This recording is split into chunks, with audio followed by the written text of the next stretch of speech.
சட்டம் ஒழுங்கு. இந்த அரசு மாநிலம் முழுவதும் சட்டம் ஒழுங்கு மற்றும் சமூக நல்லிணக்கத்தை பேணுவதற்கு அதிகபட்ச முன்னுரிமையை அளிக்கிறது. இதன் விளைவாக இந்தியாவின் மிகவும் அமைதியான மாநிலங்களில் ஒன்றாக தமிழ்நாடு தொடர்ந்து திகழ்ந்து வருகிறது.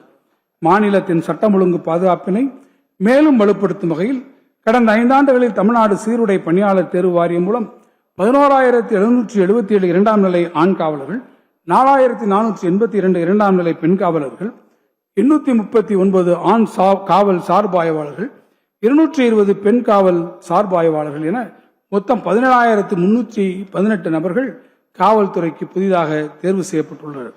கடந்த 5 ஆண்டுகளில் மட்டும் 2 புதிய காவல் ஆணையரகங்கள், 3 புதிய காவல் மாவட்டங்கள், 6 புதிய காவல் உட்கோட்டங்கள் மற்றும் 81 புதிய காவல் நிலையங்கள் உருவாக்கப்பட்டு செயல்பட்டு வருகின்றன.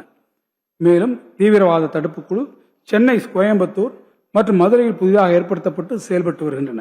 மேலும் சுற்றுக்காவல், போக்குவரத்து மேலாண்மை மற்றும் இதர காவல் பணிகளுக்காக கடந்த 5 ஆண்டுகளில் 4063 வாகனங்கள், 259 கோடி ரூபாய் செலவில் காவல்துறை பயன்பாட்டிற்காக கொள்முதல் செய்யப்பட்டுள்ளது. சமூகத்தின் பொருளாதார ரீதியாக பலவீனமான மற்றும் பாதிக்கப்படக்கூடிய மக்களை பணக்கடன் வழங்கும் நிதி நிறுவனங்களின் வற்புறுத்த நடவடிக்கையிலிருந்து பாதுகாக்க தமிழ்நாடு பணக்கடன் வழங்கும் நிதி நிறுவனங்கள் வற்புறுத்த நடவடிக்கைகளை தடுக்கும் சட்டம் 2025 இயற்றப்பட்டு இதற்கான விதிகளும் உருவாக்கப்பட்டுள்ளன.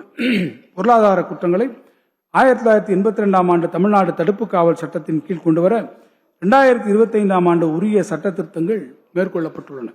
மாநிலம் முழுவதும் பெண்கள் மற்றும் குழந்தைகளின் பாதுகாப்பை மேம்படுத்துவதற்கு அரசு அனைத்து முயற்சிகளையும் மேற்கொண்டு வருகிறது. பாதிக்கப்பட்டவர்கள் தங்கள் வசிப்பிடங்களுக்கு அருகில் அமைந்துள்ள மகளிர் காவல் நிலையங்களை எளிதில் அணுகும் வகையில் கடந்த 5 ஆண்டுகளில் 43 அனைத்து மகளிர் காவல் நிலையங்கள் புதிதாக உருவாக்கப்பட்டுள்ளன.